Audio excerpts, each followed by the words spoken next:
Assalamu alaikum dear students, I am psychologist Teman Neem. I hope you are fine and doing well. Today we will be talking about the interesting topic of psychology, that is endocrine system.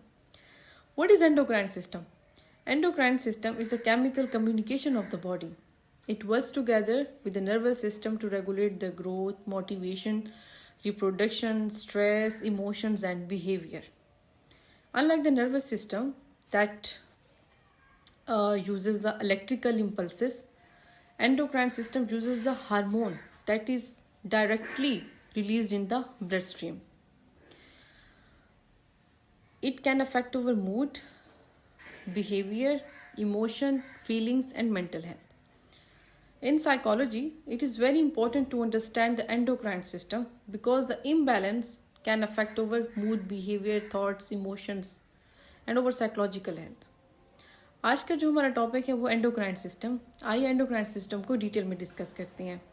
What is endocrine system? Endocrine system is a group of ductless glands that secretes the hormones into the blood. Hormones acts as a chemical messengers and affect the specific organ of the body. Each hormone has its unique functions and even a small imbalance can affect the psychological and physical changes in the body.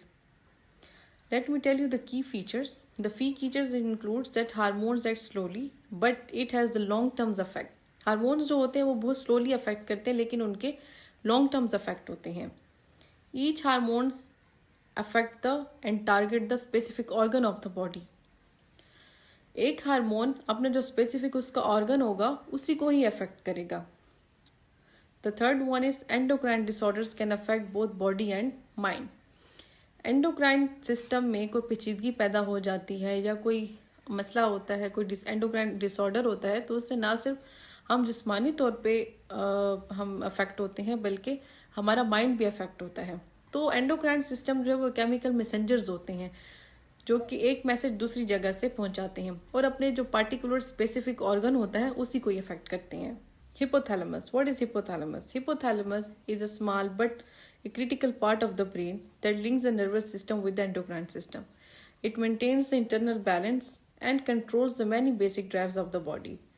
हिपोथैलेमस जो है वो nervous system को endocrine system के साथ link करता है और हमारे जो इंटरनल बैलेंस है उसको मेंटेन करता है. इसके साथ साथ जो बेसिक ड्राइव्स है हमारी उसको भी कंट्रोल करता है. The function includes hypothalamus regulates the hunger, thirst and body temperature. भूख, प्यास और जो बॉडी का टेम्परेचर होता है वो हिपोथैलेमस रेगुलेट करता है. It controls the emotional behaviour and motivations.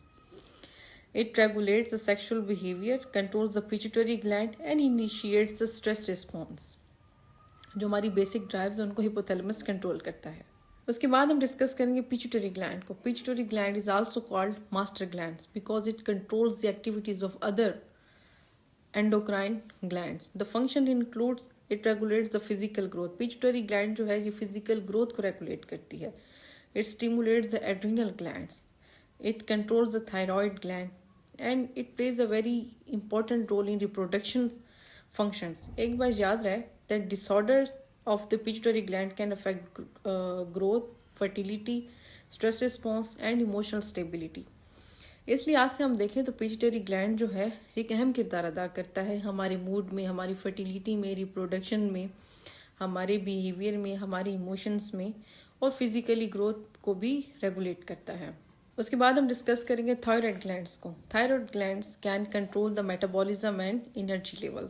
The hormones and function includes thyroid glands can regulate and control the metabolic rate, energy productions and body temperature. Thyroid gland जो होता है ये मेटाबॉलिक एक्टिविटी को control करता है, metabolic rate को control करता है, एनर्जी प्रोडक्शन को कंट्रोल करता है और जो हमारे बॉडी होता है उसकी टेम्परेचर को कंट्रोल करता है.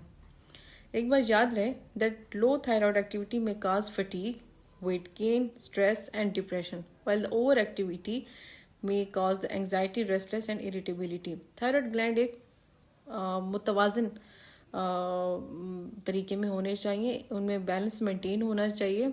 अगर लो होंगे थायराइड ग्लैंड तो उससे क्या होगा, फटीग होगी, वज़न ज़्यादा बढ़ेगा, डिप्रेशन हो सकता है. और अगर ज़्यादा होंगे थायराइड ग्लैंड्स तो उससे क्या डिप्रेशन हो सकता है, एंग्जाइटी हो सकता है और इरिटेबिलिटी और रेस्टलेसनेस हो सकती है. तो इनका एक बैलेंस में रहना बहुत ज़रूरी है. उसके बाद हम डिस्कस करेंगे पैराथायरॉयड ग्लैंड को. Parathyroid glands regulates calcium and phosphorus in the body. It maintains the calcium levels for healthy bones, muscle and the nervous system. एक बार याद रहे that imbalance can cause the muscle weakness, bone weakness and nervous system disturbance. Parathyroid gland जो है ये हमारी हड्डियों को मजबूत करता है, हमारे मसल्स को मजबूत करता है, इसके साथ साथ हमारे जो नर्व्स हैं उनका भी अफेक्ट करता है. अगर इनमें कोई इम्बैलेंस होगा पैराथायरॉयड ग्लैंड्स को तो इससे क्या होगा, हमारी हड्डियां कमज़ोर हो जाएंगी, मसल कमज़ोर हो, और इसके साथ साथ जहनी तौर पे भी किसी ना किसी तरह ये हमें अफेक्ट करेगा. Now we are talking about the adrenal glands. Adrenal glands, they are located above the kidney and are essential for the stress management. Adrenal glands कौन कौन से होते हैं? The first one is adrenal glands. It prepares the body for the immediate action. कोई attack होता है, कोई हमला होता है, या किसी भी जगह पे हमें इमीडिएट रिस्पॉन्स देना होता है, एक्शन देना होता है, तो जो एड्रिनल ग्लैंड है ये हमारी बॉडी को प्रिपेयर करता है for the immediate action. The second one is cortisol. It regulates stress, metabolism and immune system. The third one is aldosterone. It controls the blood pressure and fluid balance. हमारे जिस्म में जो blood pressure है, fluid balance, उसको maintain करता है. Chronic stress causes prolonged cortisol release, which is linked to anxiety, depression and sleep disturbance. Adrenal glands जो है ये हमारी बॉडी के मुख्तलिफ हिस्सों में एक अहम किरदार अदा करता है, जैसे कि इमीडिएट एक्शन के लिए बॉडी को प्रिपेयर करता है, हमारे इम्यून सिस्टम, मेटाबॉलिज्म, स्ट्रेस को कंट्रोल करता है, और उसके बाद ब्लड प्रेशर और जो हमारे फ्लूइड है हमारे जिस्म में उसमें एक बैलेंस मेंटेन करके रखता है. तो हम कह सकते हैं कि जो एड्रिनल ग्लैंड्स हैं ये एक अहम किरदार अदा करते हैं हमारी बॉडी. उसके बाद हम डिस्कस करेंगे पेंक्रियाज को. Pancreas plays an important role in regulating the blood sugar level. Pancreas जो है जो हमारे बॉडी में जो ब्लड शुगर लेवल है उसको मेंटेन करता है, उसको कंट्रोल करता है. Hormones and functions includes insulin lowers the blood glucose level. Insulin जो है वो हमारी बॉडी में जो ग्लूकोज लेवल है उसको कम करता है. ग्लूकोजन जो है that raises the blood glucose level. Glucagon जो है वो जो ब्लड शुगर लेवल है उसको रेस करता है, बढ़ाता है. Imbalance in pancreatic hormones can affect energy, mood and concentration.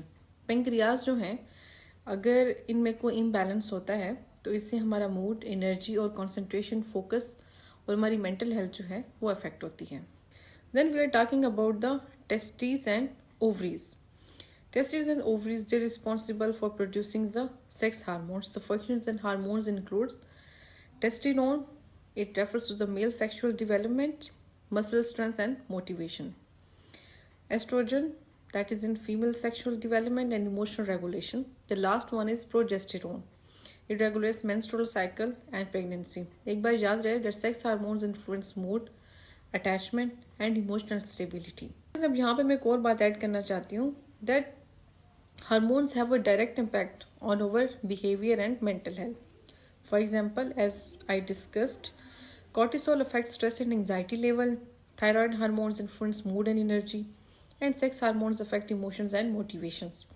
Many psychological disorders have an endocrine component, highlighting the mind-body connection. Hormones जो होते हैं उनका हमारा बिहेवियर, मेंटल हेल्थ पे एक डायरेक्ट इम्पैक्ट होता है. माइंड और बॉडी दोनों अफेक्ट होती हैं. अगर हार्मोन्स में कोई इम्बैलेंस होता है तो उससे हमारी माइंड और बॉडी दोनों की जो एक्टिविटी होती हैं दोनों मुतासर होती हैं. Dear students, endocrine system is a powerful regulator of psychological and physical processes. Hormones control growth, metabolism, emotion, stress, and behavior. Understanding the endocrine system helps the psychology student to understand the biological basis of mental health and psychological disorders. Dear students, आज के lecture में हमने endocrine system को बड़ी तफसील से discuss किया और जाना कि कौन कौन से हार्मोन्स कौन कौन से ऑर्गन्स को अफेक्ट करते हैं और उनके क्या क्या फंक्शंस और एक्टिविटीज़ होते हैं. इंशाल्लाह in our next lecture we will be talking about another interesting concept of psychology. तब तक के लिए अल्लाह हाफिज़. आप सब अपना ख्याल रखें.